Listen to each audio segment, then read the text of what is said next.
The moment I opened the first cardboard box and saw a stack of unopened eviction letters buried beneath neatly folded kitchen towels, I realized I hadn't been helping my best friend move at all. I had been walking straight into a truth he never had the courage to say out loud. If this story touches your heart even a little, please like, comment, share, and subscribe to our channel if you believe in kindness, forgiveness, hope, and second chances, because what unfolded that day reminded me how quietly life can break someone and how loudly love can rebuild them. It was a bright, clear morning when I pulled up outside the modest apartment building where Rowan Ellery and his mother were meant to be starting a new chapter.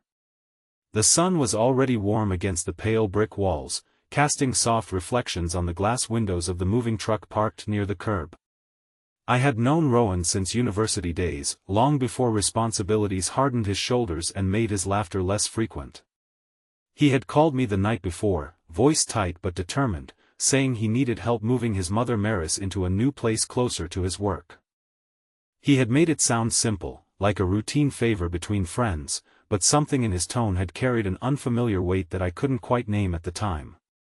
Maris greeted me at the entrance with a gentle smile that seemed slightly too practiced, as though she had been rehearsing strength for too long. She carried herself with quiet dignity, even as the stress of moving clung to her like invisible dust. Rowan was already downstairs coordinating boxes, insisting everything was under control, but I noticed how often he paused to check his phone, how his eyes lingered a second too long on every unopened envelope stacked near the kitchen counter.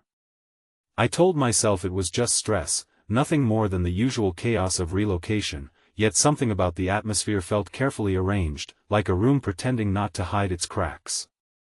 We spent the morning carrying boxes down the narrow staircase into the waiting truck. The work was repetitive, physical, almost comforting in its simplicity. Sunlight filtered through the stairwell windows in long golden bands, catching dust in the air like suspended time. Maris moved slowly but insisted on helping, refusing to sit still while others worked. Rowan tried to hide his concern under a layer of jokes that didn't quite land, and I found myself stepping in more often than necessary, adjusting furniture placement, offering to make extra trips, even volunteering to organize the fragile items myself. I told myself I was just being helpful, but there was something about Maris that pulled me back every time I stepped away, a quiet sadness in her eyes that didn't match the strength she was trying to project. The first time I went back into the apartment alone was supposedly to retrieve packing tape I had forgotten in the kitchen. The place was nearly empty by then, stripped of its familiar comfort, echoing softly with the absence of what used to belong there. That was when I saw the box labeled Kitchen Essentials slightly ajar. Curiosity, or perhaps something deeper and more instinctive, led me to open it properly. Inside, beneath carefully wrapped plates and utensils, I found the stack of envelopes.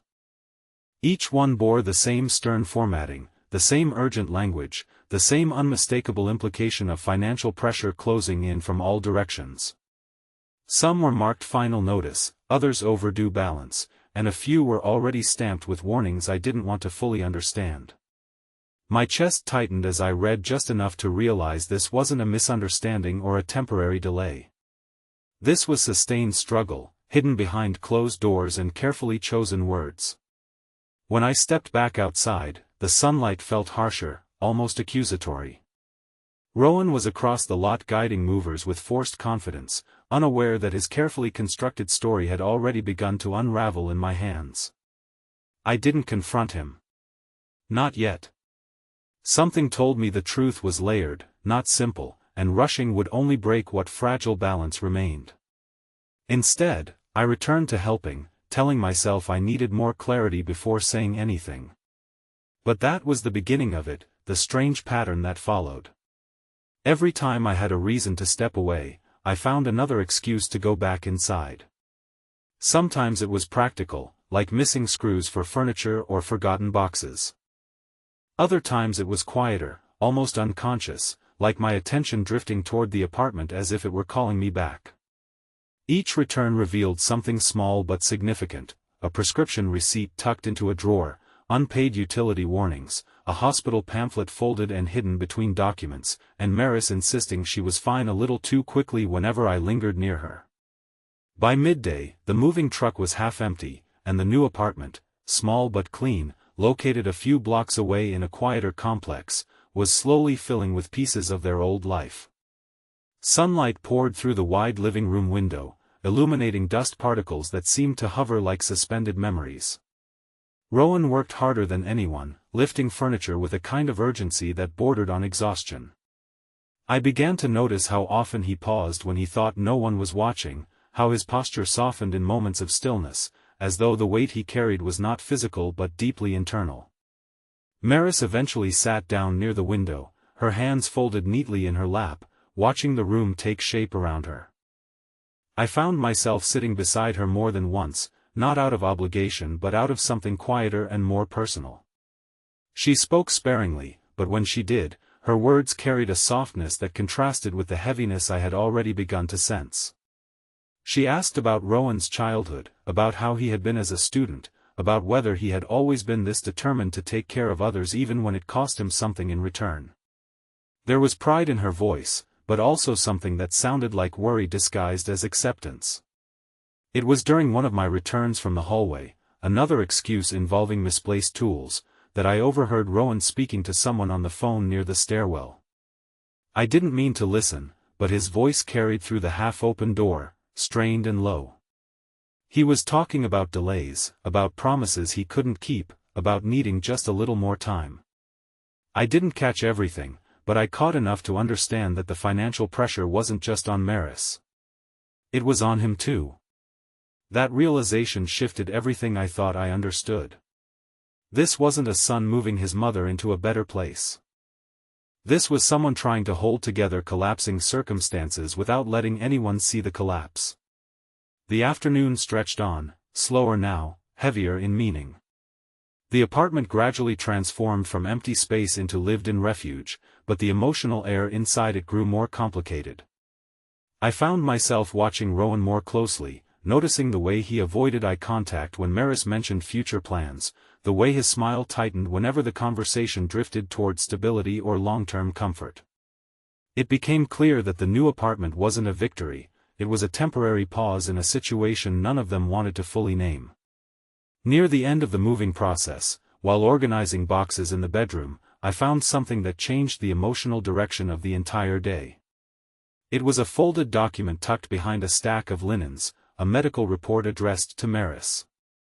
The language was clinical but unmistakable in its seriousness, indicating ongoing health concerns that required monitoring and care. Suddenly, her quietness made sense in a way that felt both heartbreaking and grounding. She wasn't just aging into fragility, she was navigating it with dignity while trying not to burden her son. When I returned to the main room, I noticed Rowan standing still by the window, looking out at the daylight like he was trying to memorize something before it disappeared. For the first time that day, his composure slipped just enough for me to see the exhaustion beneath it. Not physical exhaustion, but emotional depletion, the kind that comes from carrying truths alone for too long. I realized then that my presence there wasn't accidental. My repeated returns, my insistence on helping beyond necessity, had been my own instinct trying to reach something I hadn't yet understood. The final hours of the move passed in a softer rhythm. Boxes were placed, furniture aligned, small domestic decisions made without much discussion. Maris eventually walked slowly through the apartment, touching surfaces as if confirming they were real, as if anchoring herself to this new space. Rowan stayed close but not too close, giving her space while still watching her every movement with careful attention. I stepped back more often now, no longer driven by confusion but by a growing awareness that I was witnessing a family holding itself together through silent resilience. Before leaving, I helped Rowan carry the last empty boxes down to the curb.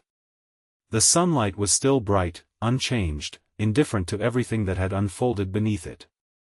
The street looked ordinary again, as if nothing significant had happened within those walls. But I knew better now. Something had shifted, not dramatically, not visibly, but in the quiet recognition of shared struggle that had finally surfaced. As I prepared to leave, Rowan finally spoke with a clarity that hadn't been there before. He didn't explain everything, not in detail, but he admitted enough for the truth to settle between us without breaking either of us. He had been trying to protect his mother from worry while simultaneously trying to protect me from involvement. He thought distance was kindness, but it had only created silence where support should have been. Maris, for her part, had been trying to preserve her dignity by pretending she was less fragile than she felt, believing that strength meant solitude. In that moment, I understood why I had kept finding reasons to go back. It hadn't been coincidence or obligation. It had been recognition. Something in me had sensed the fractures before my mind could name them, and each return had been my attempt to bridge them without knowing how. As I finally walked away from the building, the afternoon sun casting long, calm light across the pavement, I felt a quiet shift inside me. Not sadness, not resolution, but understanding. People rarely break loudly. More often, they do it in silence, while still showing up, still smiling, still moving boxes into new apartments as if life is simply rearranging itself instead of asking them to endure more than they can say. If this story touched you, please like this video, leave a meaningful comment, share it with someone who needs hope today, and subscribe to our channel so you never miss another emotional journey. And in the comments, tell us what you think matters more in moments like these, protecting others from pain, or standing beside them even when the truth is hard to carry. Because sometimes, the reasons we keep going back are not accidents at all. They are the heart's quiet way of refusing to look away.